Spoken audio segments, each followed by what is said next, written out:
ہمارے پڑوسیوں نے ایک کتا پال رکھا تھا جس کا مسکن ایک رکشہ تھا جو وہ رات کو چلاتے تھے۔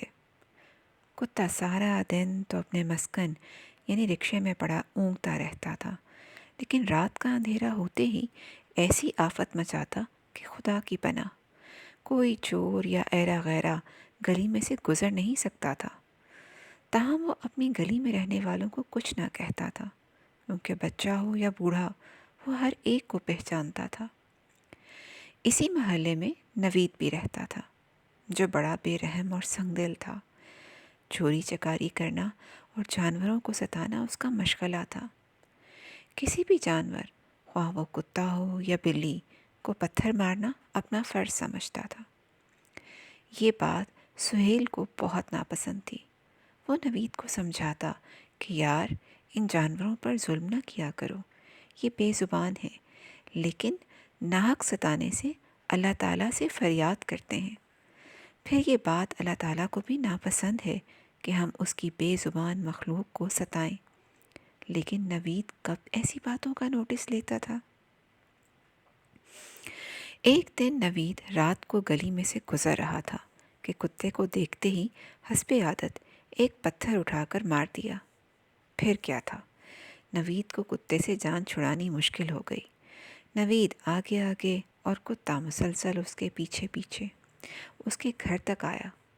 نوید کو کتے کی اس حرکت پر بہت غصہ تھا۔ وہ کئی دنوں تک سوچتا رہا۔ آخر اس کے ذہن میں ایک ترکیب آئی۔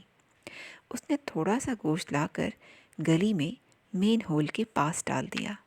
پھر جیسے ہی کتا مین ہول کے پاس گوشت کھانے پہنچا، اس نے بڑی پھرتی سے اسے مین ہول میں دھکا دے دیا۔ شدید سردی کے دن تھے۔ وہ بے زبان پانی میں گرتے ہی زور زور سے چلانے لگا۔ اتنے میں ایک دوسرے شخص کا گزر ہوا۔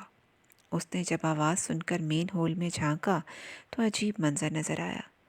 فوراً اسے پانی سے نکالا اور اپنی گرم چادر میں لپیٹ کر اس کے مسکن یعنی رکشے میں سیٹ کے نیچے بٹھا دیا۔ دوستو، جب نوید کتے کو دھکا دے کر تیزی سے بھاگا تو اس کا پیر ایک بڑے پتھر سے ٹکرایا اور وہ گر پڑا۔ بڑی مشکل سے پڑوسیوں نے اس کو گھر پہنچایا، اور پھر جب اسے ہسپتال لے گئے اور ایکس رے ہوا تو رپورٹ کے مطابق ناقابل یقین حد تک اس کی ہڈی 2 ٹکڑے ہو چکی تھی۔ ڈاکٹروں نے اس کی ٹانگ کا آپریشن کر دیا۔ کچھ ماہ بعد جب وہ صحت یاب ہو کر بے ساکھی کے سہارے اس گلی سے گزر رہا تھا تو اس کی نظر پھر اس کتے پر پڑی تو اس کی آنکھوں میں آنسو آ گئے۔ ادھر جب کتے نے اسے دیکھا تو بھاگتا ہوا آیا اور اس کے قدموں میں لیٹ گیا۔ وہ پیار سے نوید کے پاؤں چاٹنے لگا، جیسے کہہ رہا ہو غلطی میری تھی۔ بچوں، ہمیں کبھی کسی جانور کو ناحق نہیں ستانا چاہیے۔ وہ بے زبان ہو کر بھی زبان رکھتے ہیں اور اللہ تعالیٰ سے فریاد کرتے ہیں۔ اللہ تعالیٰ سب کی سنتا ہے، جیسے نوید کو اس کے کیے کی سزا مل گئی۔